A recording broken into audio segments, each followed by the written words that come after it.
बिस्मिल्लाहिर्रहमानिर्रहीम। अस्सलाम वालेकुम viewers, welcome to spicy way kitchen. मैं हूं मोना और आज मैं आपके लिए रेसिपी लेकर आई हूं। बहुत मज़ेदार से आलू और बैंगन के ट्विस्टेड पकोड़े हैं। आप इन्हें ज़रूर बनाइएगा, फिर मुझे बताइएगा कि आपको रेसिपी कैसी लगी है। और अगर आपको मेरी ये वीडियो अच्छी लगे तो लाइक एंड शेयर ज़रूर किया करें और मेरे चैनल को सब्सक्राइब भी कर दिया करें। ये देखें, ये हमने इस तरह बनाए हैं। आलू के साथ इसको कवर किया, बैंगन जो है वो इस तरह जब आप सर्व करने लगें तो ये देखिए आपको बहुत अच्छे भी लगेंगे और इंशाल्लाह ताला आपके मेहमानों को पसंद भी आएंगे। तो चले आए इसके इंग्रेडिएंट्स को देख लेते हैं। आज हम बनाएंगे बैंगन और आलू के पकोड़े और उसके लिए बैंगन को हमने राउंड राउंड काट लेना है। तो इसको मैं कटिंग कर लूँगी इसकी। मैं आपको बताती हूँ, बहुत ज़्यादा बारीक नहीं काटना आपने। इस तरह मैं बैंगन की कटिंग कर लेती हूँ। गोल गोल से हम इसको काट लेते हैं। आज बड़े मज़ेदार से पकोड़े बनने लगे हैं, तो ये बनेंगे ट्विस्ट पकोड़े। आप ज़रूर ट्राई कीजिएगा। इसी तरह ही ये देखिए, इस तरह सारे बैंगन मैं कट कर लेती हूँ। ये देखिए, इस तरह आपने बैंगन को काट लेना है। अब मैंने क्या किया हुआ है कि ये मेरे पास 1 टीस्पून नमक है और 1 टीस्पून लाल मिर्च है। तो ये हम सारा इसको नहीं लगाएंगे। ये देखें, इस तरह हम इसको ज़रा अच्छी तरह से स्प्रिंकल कर देते हैं इसके ऊपर।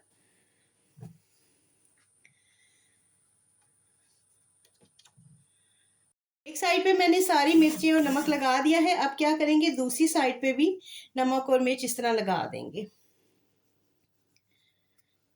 ये लगाएंगे तो जब हम इनको बनाएंगे पकोड़ों को तो ये अंदर से फीके नहीं लगेंगे। तो इसलिए ये ज़रूर लगाएं। इस तरह इनको, जो इनका एक्सेस पानी होता है वो भी निकल जाता है और पकोड़े जो हैं वो खस्ता बनते हैं। अब हम इसको साइड पे करते हैं और आलू काट लेते हैं। अब ये देखें, ये आलू है मेरे पास और इनको भी मैं लंबाई के रुख में काटती हूँ और मैं आपको दिखाती हूँ कि आलू इस तरह मैंने काटने हैं। ये देखें, इस तरह इनकी मोटाई होनी चाहिए और इस तरह। तो इस तरह ही सारे मैं आलू, ये जो 2 मेरे पास पड़े हुए हैं, मैं इनको इसी तरह सारे आलूओं को काट लेती हूँ। ये देखें, आलू मैंने इस तरह काट लिए हैं। अब वही नमक मिर्च जो मैंने बैंगन को लगाई है, हम आलूओं को इस तरह जो है अच्छी तरह से स्प्रिंकल कर देंगे और ये दोनों साइड्स पे लगाएंगे।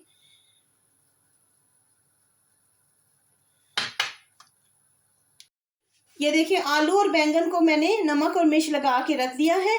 अब इसको 10 मिनट रखते हैं। आप देख ही रहे होंगे कि जो बैंगन हमने थोड़ी देर पहले काट के रखे थे तो इस पानी जो है रिलीज होना शुरू हो गया। तो थोड़ा सा ये पानी रिलीज करते हैं तो फिर हम अगले प्रोसेस की तरफ आते हैं। अब जल्दी से हम बेसन को घोल लेते हैं। ये मेरे पास 1.5 कप बेसन है और इसे मैंने एक दफ़ा छान लिया था। इसमें मैं डालूंगी 1 टीस्पून नमक। नमक और मिर्च को आप अपने घर के हिसाब से सेट कर लें। और ½ टीस्पून लाल मिर्च डालूंगी और 1/4 टीस्पून कुटी हुई लाल मिर्च।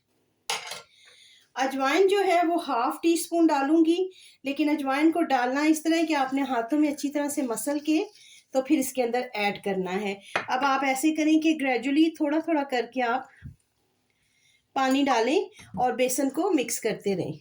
और हमने बहुत गाढ़ा नहीं बनाना और बहुत ही पतला भी नहीं बनाना है, क्योंकि हमने इसकी कोटिंग करनी है। तो इसलिए इसको अच्छी तरह से मिक्स कर लेते हैं। ये देखिए, बेसन को मैंने अच्छी तरह से घोल लिया है और इसके अंदर कोई गुठली नहीं बनी है। और इसमें बस आपने जो इसकी है रनिंग, इस तरह की कंसिस्टेंसी रखनी है, क्योंकि अगर हमने बहुत ज़्यादा पतला कर दिया तो ये पकौड़ों के ऊपर से उतर जाएगा। तो अब हम इसको सेट करके रखते हैं। इसको तकरीबन 5 से 7 मिनट रेस्ट देते हैं और फिर पकौड़े फ्राई करते हैं।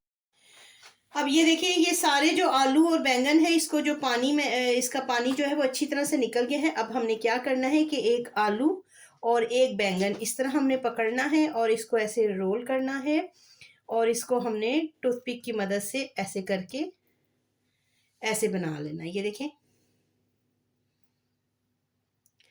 तो मैं एक और भी आपको बना के दिखा देती हूँ। बहुत इजी है। बस आलू, उसके अंदर बैंगन को ऐसे रखना है, इसको ऐसे रोल करना है और टूथपिक से इसको ऐसे बना लेना है। तो ये देखें, इस तरह आपने तैयार कर लेने हैं और इसको अब हम बेसन में डिप करेंगे और फ्राई करेंगे। तो इसी तरह मैं बाकी सारे भी रेडी कर लेती हूँ।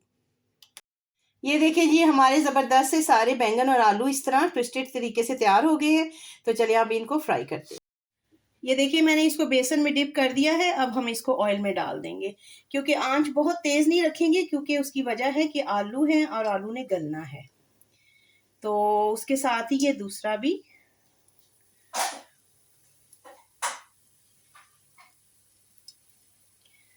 और इस तरह। और अगर आपको मेरी वीडियो अच्छी लग रही है, पसंद आ रही है, मेरा काम अच्छा लग रहा है, तो मेरे चैनल को सब्सक्राइब भी कर दें और मेरी वीडियो को लाइक एंड शेयर भी कर दिया करें। तो ये सारे के सारे इस तरह ही मैं, ये बिल्कुल ट्विस्टेड सी एक रेसिपी है, आप लोगों को ज़रूर पसंद आएगी। और अगर आप लोगों ने इसे मेहमानों की तवाज़ो की तो वो भी, उनको भी ये तरीका बहुत अच्छा लगेगा। तो इसी तरह मैं सारे जो है ना, इनको फ्राई कर लेती हूँ। कोई भी जो पकोड़े जब हम ऑयल में डालते हैं तो एकदम से उनको कभी भी मूव नहीं करते हैं, वरना वो बिखर जाते हैं। इसी तरह ही मैंने इनको बिल्कुल ही जो है हाथ नहीं लगाया, इनको मैंने चम्मच से मूव नहीं किया है, मीडियम आंच पे इनको डाला है, क्योंकि आलू और बैंगन दोनों ने गलना भी है साथ साथ। तो ये देखिए कितने ज़बरदस्त से, मैं थोड़ा सा आपको उठा के दिखाती हूँ। ये देखिए कितने ज़बरदस्त से सेट भी हो गए हैं। तो बस अब ये जैसे ही थोड़ा सा आलू और बैंगन दोनों ही गल जाते हैं तो हम इनको कलर दे के तो निकाल लेते हैं ऑयल से। ज़बरदस्त से हमारे आलू और बैंगन के ट्विस्टेड पकोड़े बिल्कुल रेडी हैं, ये देखें। और अब हम इनको निकाल लेते हैं टिश्यू पेपर के ऊपर। और इसके साथ ही फिर मैंने इसके साथ ग्रीन चटनी भी बनाई हुई है, और अब हम इनको सर्व करते हैं ग्रीन चटनी के साथ। ये लें जी फ्रेंड्स, ये हमारे बहुत ही मज़ेदार से आलू और बैंगन ट्विस्टेड पकोड़े बिल्कुल रेडी हैं। आप इन्हें ज़रूर ट्राई कीजिएगा, फिर मुझे बताइएगा कि आपको ये मेरी सिंपल सी रेसिपी कैसी लगी है। रेसिपी पसंद आए तो फ्रेंड्स एंड फैमिली के साथ शेयर ज़रूर कर दिया करें। तो चलिए अब मिलते हैं एक और नई वीडियो के साथ। अल्लाह हाफिज़, निगहबान सबका।